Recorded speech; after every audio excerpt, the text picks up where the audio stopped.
Good morning class 6। आज हम आपके सामने हिंदी सेकंड यानी हिंदी द्वितीय व्याकरण की पढ़ाई शुरू कर रहे हैं। ये सेकंड टर्मिनल की पढ़ाई होगी शुरू, लेकिन इससे पहले हम आपको एक जानकारी और दे दें कि ये सेकंड टर्मिनल में एक अक्टूबर मासिक परीक्षा होती थी, यानी अक्टूबर का टेस्ट, तो वो भी शामिल है। यहां से ही शुरू हो जाएगा। ये जो पढ़ाई आप कर रहे हैं तो अपनी कॉपी पे नोट करते जाएं और इसको याद करते जाएं। दो तीन लेसन आते हैं टेस्ट में, वो आपको करना है। और जिसके पास किताबें अभी भी नहीं है या पढ़ाई नहीं करना चाहते हैं, अभी जो सोच रहे हैं स्कूल खुलेगा तब करेंगे, तो स्कूल खुल भी जाएगा तब आप क्या करेंगे, पढ़ाई इतना कर लेंगे 2 दिन में, तब तक आपकी परीक्षा शुरू हो जाएगी। परीक्षा अपने टाइम से ही शुरू होगी।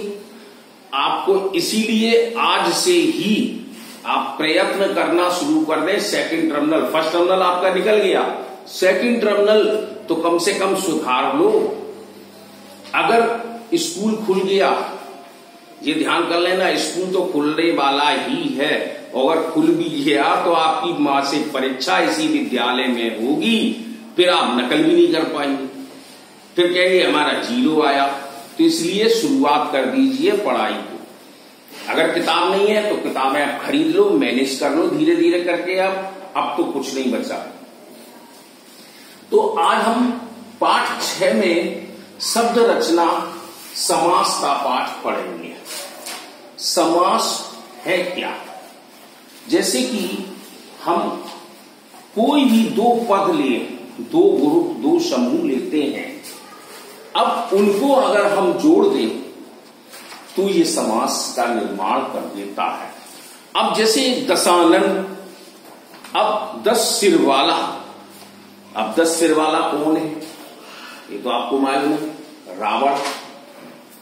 तो अब आपका शॉर्ट रूप था दशानन, तो ये बहुव्रीहि समास में हो गया, जिसकी हम बहुत सी चीजों को जानकारी करें। तो ऐसे शब्द यहां पर सबसे पहले हमारा चलता है समास। समास क्या है? 2 या 2 से अधिक शब्दों को मिलकर एक नए शब्द का निर्माण करना या उसकी रचना करना समास कहलाता है।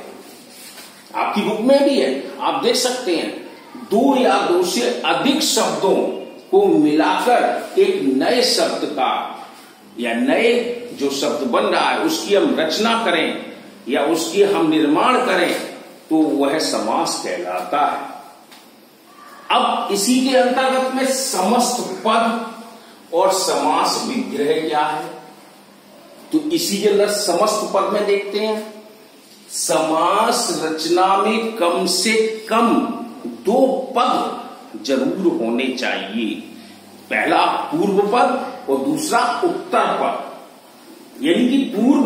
अब जैसे 10 सानन, 10 था तो 10 मीन्स काउंटिंग में 10 हो गया, और आनंद उसके सिर हो गए। तो पहला पद और उत्तर पद यानी पूर्व पद उत्तर पद दोनों मिल गए तो उसको हम समस्त पद कहते हैं। अब आते हैं समास विग्रह क्या है, कैसे इनको विग्रह शब्द से अगर ढूंढते हैं हम, तो विग्रह का मतलब होता है अलग करना। अलग मतलब हम उन चीजों को अलग अलग कर देंगे। तो समस्त पद को अलग करके लिखने की प्रक्रिया ही समास विग्रह कहलाती है। मीन्स हमने जो समस्त पद लिए थे उनको अलग अलग करके लिखा तो वो हमारा समास विग्रह कहलाया। जैसे कि हम कह देते हैं नीत कुशल, यानी नीत मीन्स नियत और कुशल मीन्स अच्छा, तो नीत में जो कुशल है वो नीत कुशल हो गया। ऐसे ही हम और भी आगे पढ़ेंगे। तो प्रतिवर्ष, प्रतिवर्ष आप कहते हैं प्रतिवर्ष मीन्स प्रत्येक, और वर्ष मीन्स साल, तो प्रत्येक साल, हर साल होने वाला, तो हर साल होने वाला जो होता है वो हमारे सामने समास का रूप धारण करेगा। अब बात आती है कि ये समास कितने प्रकार के होते हैं, तो समास हमारे पास 6 प्रकार के थे। अव्ययी भाव, तत्पुरुष, द्वंद्व, द्यू, कर्मधारय, बहुप्रिय। तो ये 6 प्रकार में सबसे पहले है अव्ययी भाव।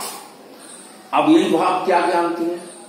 आपकी इस बुक में परिभाषा लिखी हुई है, हम इतना नहीं बोल पाएंगे, लेकिन आप इस बुक में आराम से घर पर और डिटेल में पढ़ सकते हैं।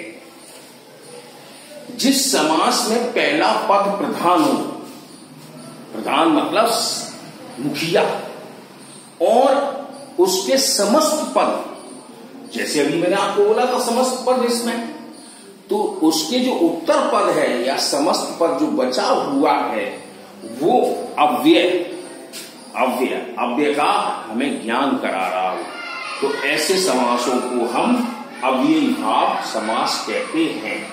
जैसे हम कह रहे हैं निडर। अब निडर किसे कहा गया? बिना डर की, जिसको डर नहीं है, तो वो हमारा अव्ययी भाव में आ गया। दूसरा, हम इसी के ऊपर देखें, हम कह रहे हैं हर्षोल्लास। हर्ष के साथ उल्लास मतलब खुशियां मनाना, तो ये हमारा अव्ययी भाव। हाथों हाथ, प्रतिवर्ष, ये क्या है? अव्ययी भाव। अब हमारे पास आता है दूसरा तत्पुरुष। आगे क्लास में पढ़ेंगे तो ये तत्पुरुष हमारे 6 प्रकार के बट जाएंगे, लेकिन आपकी इस किताब में सिर्फ तत्पुरुष नाम ही दिया गया है। अब तत्पुरुष में देखते हैं, जिस समास का पहला पद गॉड, गॉड मीन्स सबसे प्रधान, और दूसरा पद उसका प्रधान होगा, तो वो हमारा सब तत्पुरुष समास कहलाता है। जैसे राजपुत्र, राजपुत्र, राज राजा, और पुत्र मीन्स बेटा, तो राजा का बेटा, ये हमारा तत्पुरुष समास में चला गया। अब दूसरा एक और देते हैं हम, शरणागत, शरण में आने वाला, यानी हम शरण में जो भी आया है वह हमारा शरणागत हो गया।